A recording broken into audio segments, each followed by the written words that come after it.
Reading by Greg Marguerite.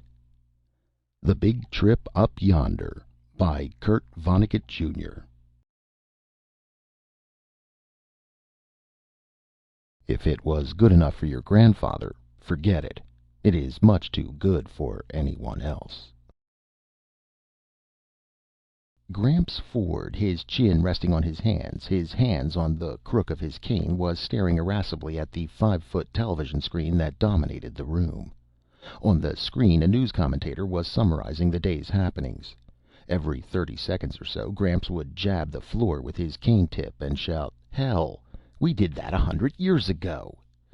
Emerald and Lou, coming in from the balcony, where they had been seeking that 2185 AD rarity, privacy, were obliged to take seats in the back row, behind Lou's father and mother, brother and sister-in-law, son and daughter-in-law, grandson and wife, granddaughter and husband, great-grandson and wife, nephew and wife, grandnephew and wife, great-grandniece and husband, great-grandnephew and wife, and of course Gramps, who was in front of everybody.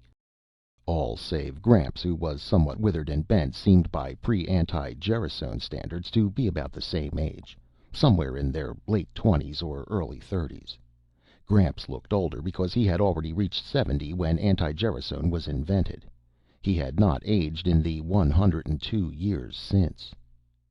"Meanwhile," the commentator was saying, "Council Bluffs, Iowa was still threatened by stark tragedy, but 200 weary rescue workers have refused to give up hope and continue to dig in an effort to save Elbert Hagedorn, 183, who has been wedged for 2 days in a—" "I wish he'd get something more cheerful," Emerald whispered to Lou.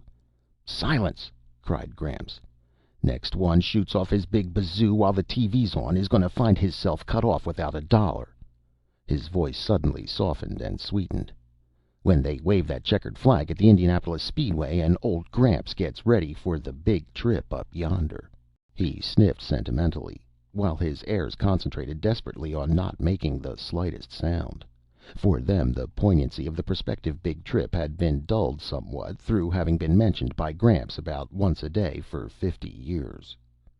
"Dr. Brainerd Keyes Bullard," continued the commentator, "president of Wyandotte College, said in an address tonight that most of the world's ills can be traced to the fact that man's knowledge of himself has not kept pace with his knowledge of the physical world." "Hell!" snorted Gramps. "We said that 100 years ago." "In Chicago tonight," the commentator went on, "a special celebration is taking place in the Chicago Lying-in Hospital. The guest of honor is Lowell W. Hitz, age 0. Hitz, born this morning, is the 25 millionth child to be born in the hospital." The commentator faded away and was replaced on the screen by young Hitz, who squalled furiously. "Hell!" whispered Lou to Emerald. "We said that 100 years ago." "I heard that!" shouted Gramps. He snapped off the television set and his petrified descendants stared silently at the screen. "You there, boy!" "I didn't mean anything by it, sir," said Lou, aged 103. "Get me my will. You know where it is. You kids all know where it is. Fetch, boy!" Gramps snapped his gnarled fingers sharply. Lou nodded dully and found himself going down the hall, picking his way over bedding to Gramps' room, the only private room in the Ford apartment.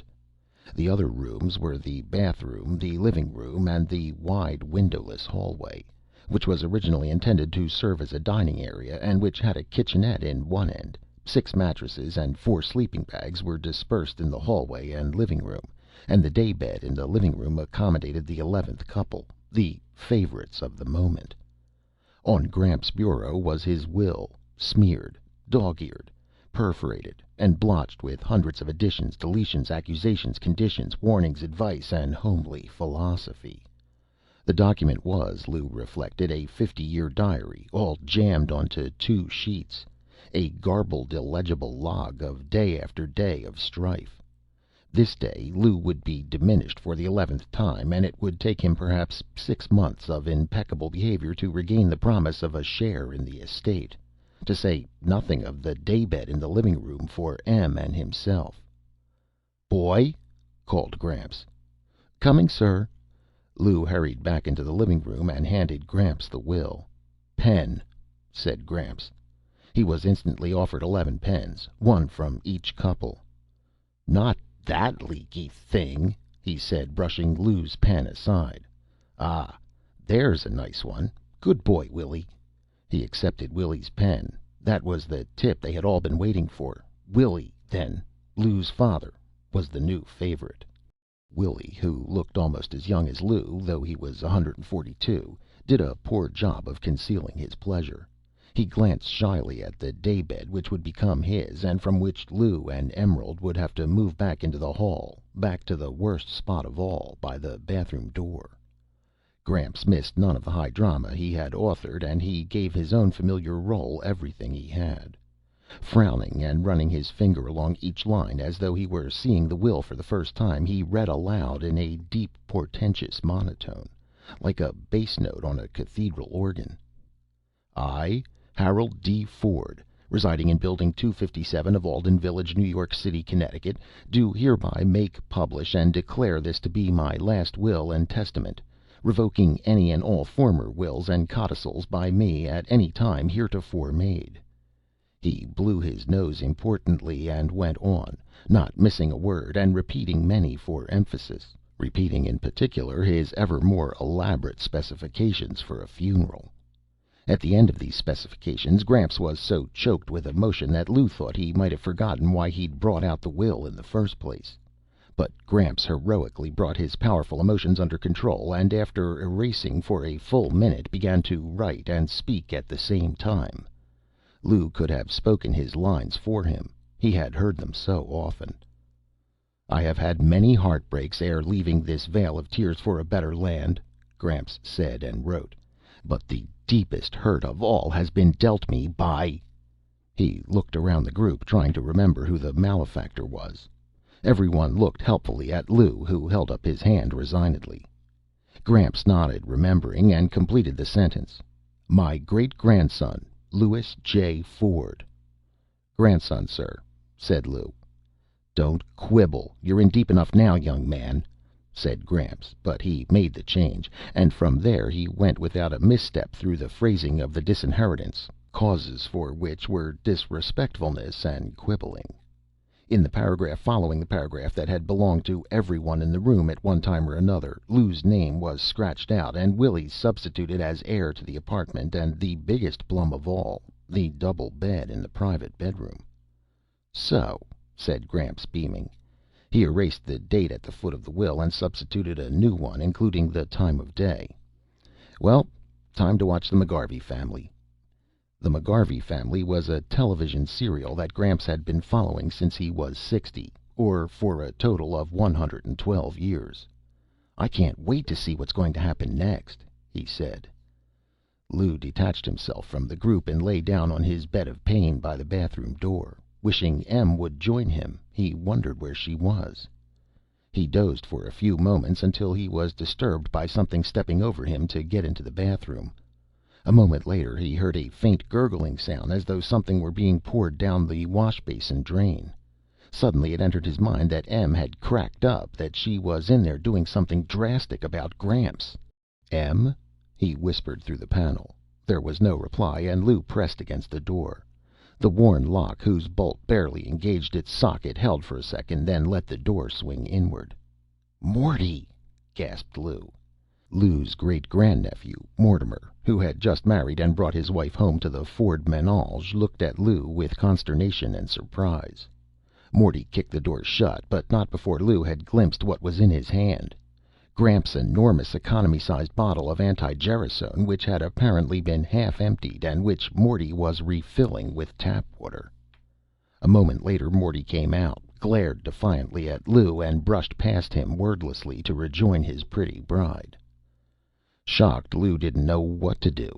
He couldn't let Gramps take the mouse-trapped anti-gerasone, but if he warned Gramps about it, Gramps would certainly make life in the apartment, which was merely insufferable now, harrowing. Lou glanced into the living room and saw that the Fords, Emerald among them, were momentarily at rest, relishing the botches that the McGarveys had made of their lives. Stealthily he went into the bathroom, locked the door as well as he could, and began to pour the contents of Gramps' bottle down the drain. He was going to refill it with full-strength anti-gerasone from the 22 smaller bottles on the shelf.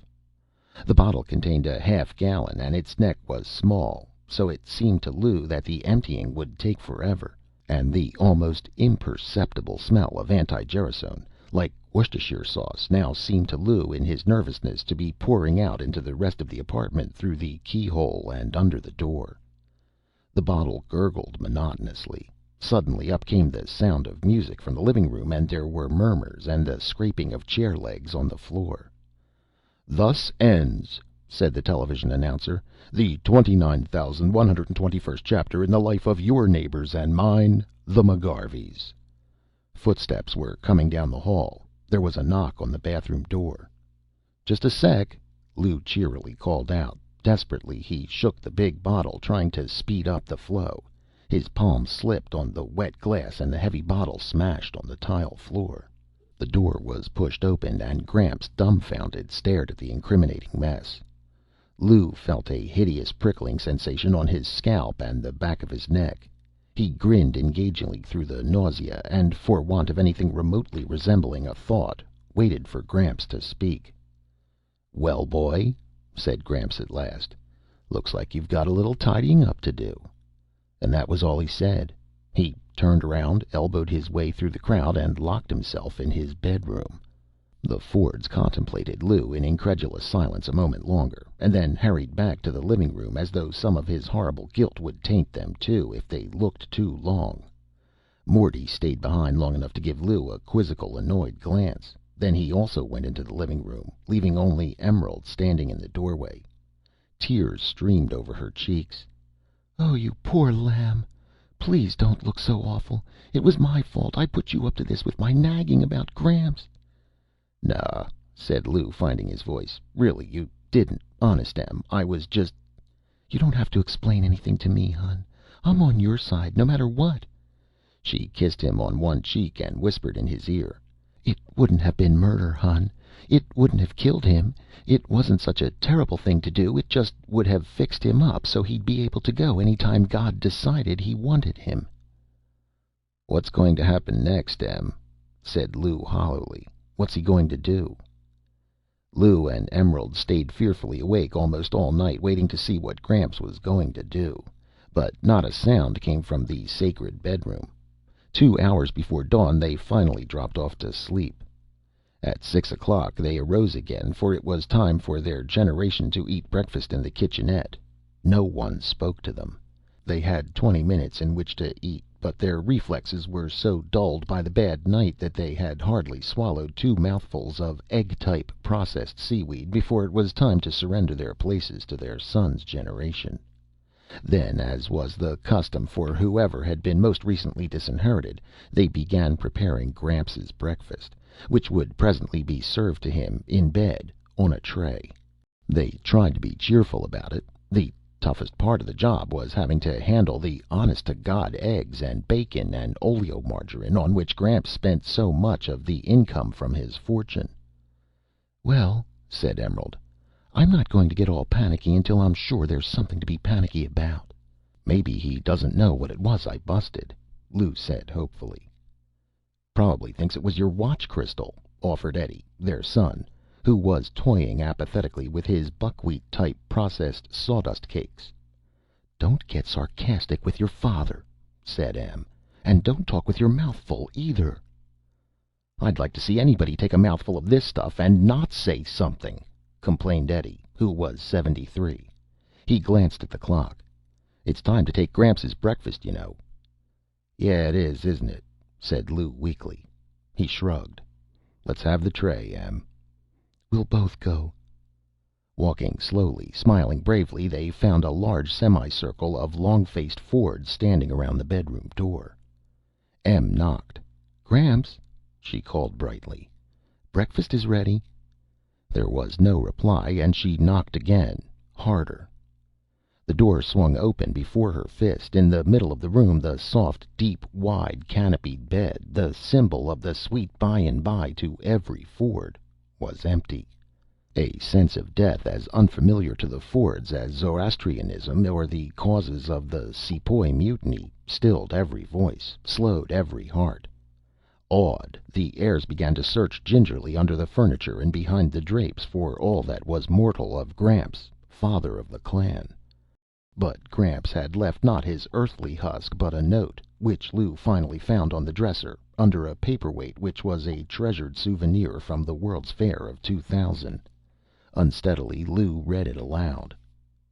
Somebody who I have sheltered and protected and taught the best I know how all these years, last night turned on me like a mad dog and diluted my anti-gerasone, or tried to.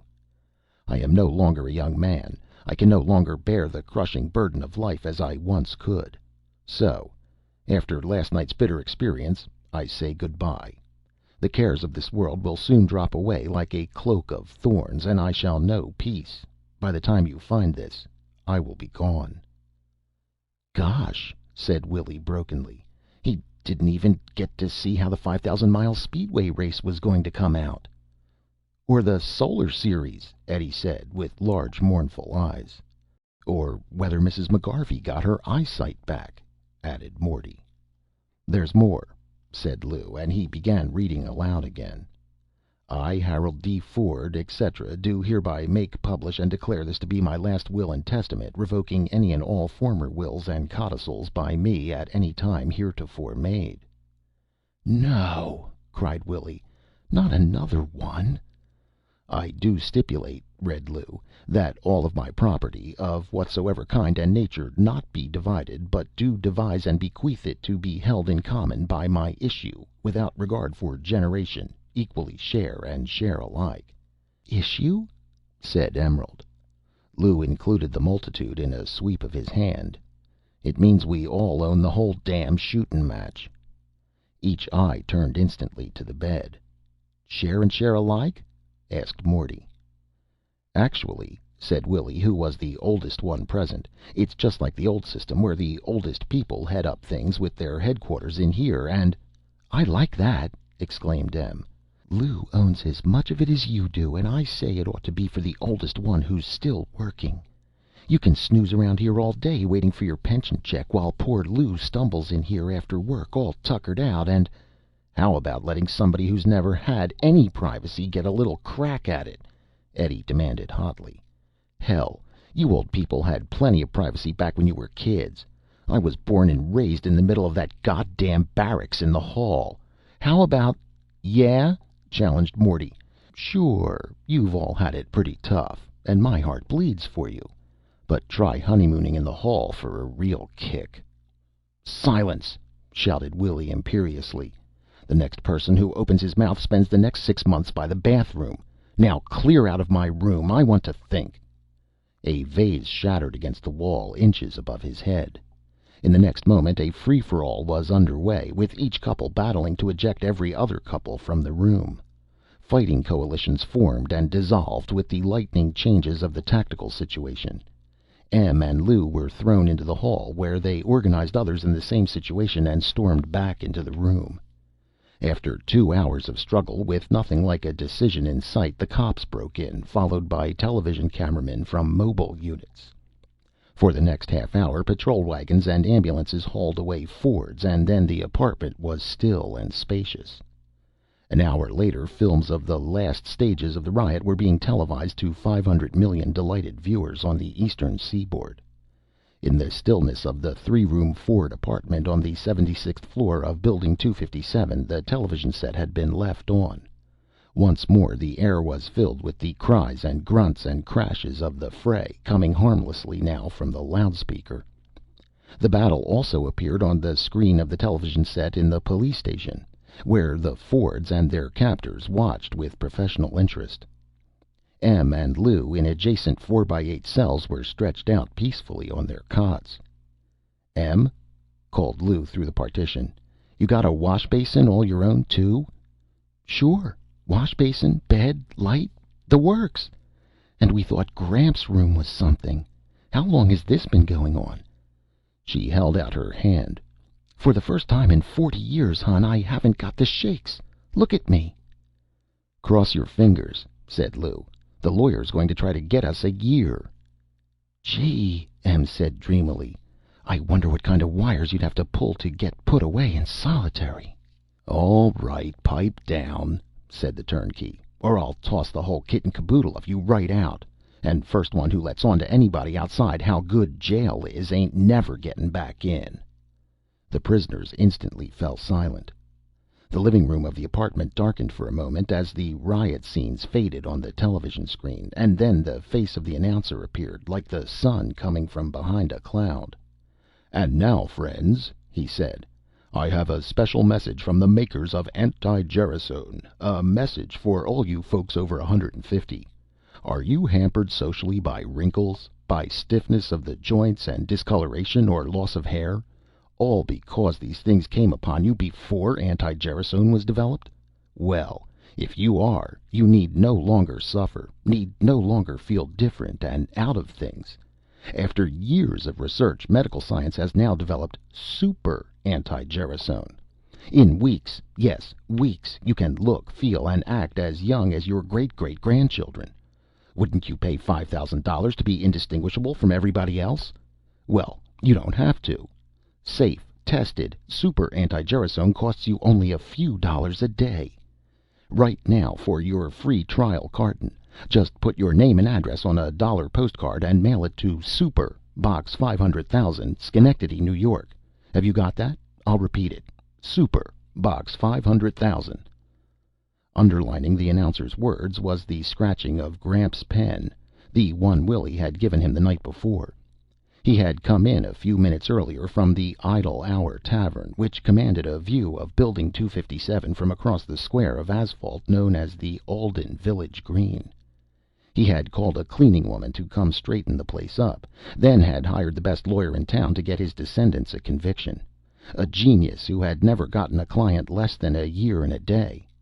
Gramps had then moved the daybed before the television screen so that he could watch from a reclining position.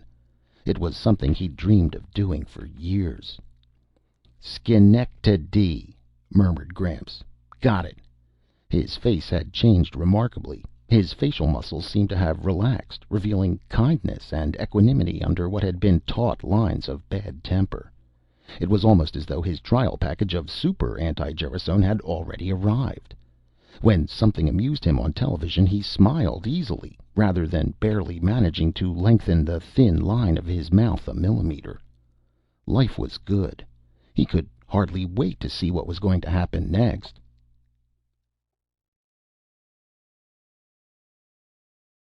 End of The Big Trip Up Yonder by Kurt Vonnegut, Jr.